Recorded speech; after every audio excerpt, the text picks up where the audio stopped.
Chief Meteorologist Chase Jones.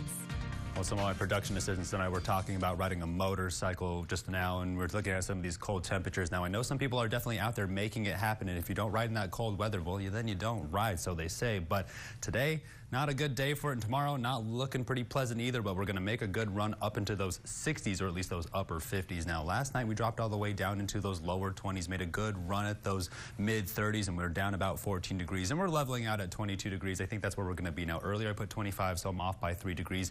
Pretty significant. We're talking about this cold air making its way in from the north. 22 in San Angelo. Everybody else in a combination of mid to lower 20s, if not those upper teens. We're headed down there pretty quickly. Shades of purple making their way in. 70 degrees in Sterling City, 19 down there in Junction, 22 in San Angelo, 24 in Coleman. 7 degrees across the entire region from east to west, but it's pretty cold across the entire Concho Valley, and we're pretty close together, so those humidity values are pretty significant. Now, the wind chill's making it feel a lot colder than it is, so it's dangerously cold. If you don't have to be outside, please don't. That includes you first responders. Just stay in the car and keep the heat on.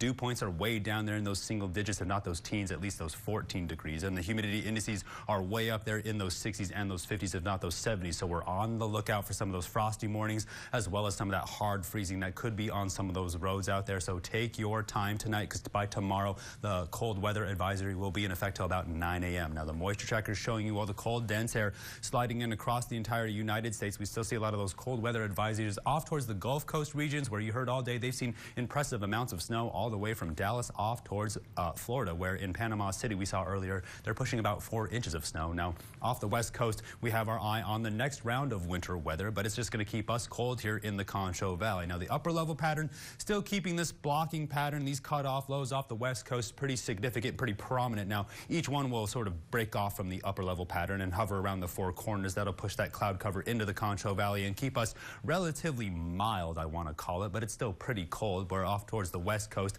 Another round of cold air, another pocket is going to try to form and set this whole thing up again. Now, the circulation that's off the west coast is giving us a good idea of where this winter weather is going to travel. By the time the next one sets up, we can see very similar conditions, but we're on the lookout for the warm-up because January is almost over. Now, down at the surface, we're looking at that cold weather continue to push off towards the east. Now, some of these warnings and alerts and advisories have expired for the Rocky Mountains, but we're watching that weather sort of pour down the east coast, and then, or at least the Rocky Mountains, and then we're watching the next wave make its way in off the west coast. So the futurecast is going to show you a whole lot of nothing here in the Concho Valley, cold, clear skies. Now, we're keeping our eye on these drought-like conditions because we hope some of this moisture tries to make its way down, but it's just that bubble's keeping us safe. Well, when you look everywhere else where they're dealing with snow across the entire nation, let's be glad that the bubble's at least keeping us safe. But that West Texas sun just not powerful enough to push us out of those freezing levels. Tonight, back down a couple more degrees into those 20s.